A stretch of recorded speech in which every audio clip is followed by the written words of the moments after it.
नरेंद्र मोदी इस देश के लोकतंत्र को तबाह कर रहे हैं और उन्होंने इस देश के लोगों की शक्तियां छीनने में, लोकतंत्र की तार तार करने में कोई कसर नहीं छोड़ी है। लेकिन अगर उनसे 4 हाथ बढ़कर और भी मुस्तैदी से और भी प्रबलता से कोई ये काम उनका कर रहा है तो वो इस देश का चुनाव आयोग है।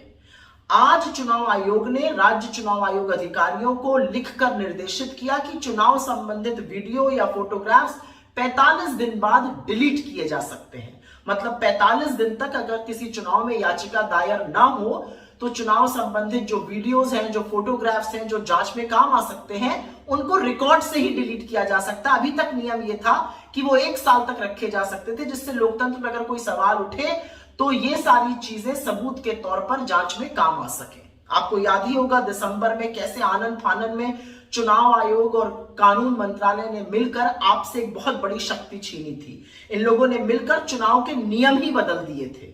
इन्होंने मिलकर ये षड्यंत्र रचा, नए कानून बनाए जिसके तहत लोगों के पास चुनावी दस्तावेज, चुनावी वीडियोग्राफ्स, चुनावी फोटोग्राफ्स अब नहीं आ सकती हैं। और अब ये कानून बनाया गया जिससे रिकॉर्ड ही डिलीट किए जा रहे हैं।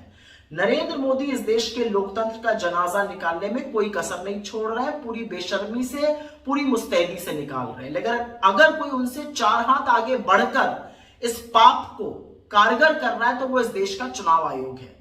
इस देश का चुनाव आयोग इस देश की एक संवैधानिक संस्था है। इट्स अ कॉन्स्टिट्यूशनल बॉडी जिसकी रिस्पॉन्सिबिलिटी न सिर्फ फ्री एंड फेयर निष्पक्ष चुनाव कराना है, बल्कि यह भी है कि लोगों का चुनावी प्रणाली में विश्वास बना रहे।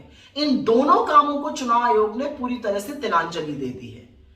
अब यह अलग बात है कि मोदी जी का और चुनाव आयोग का नाम सुनकर मीडिया को तो साफ सूझ जाएगा, लेकिन यह आपके मताधिकार की बात है, यह आपके वोट के प्रभाव की बात है, आपके वोट के हक की बात है।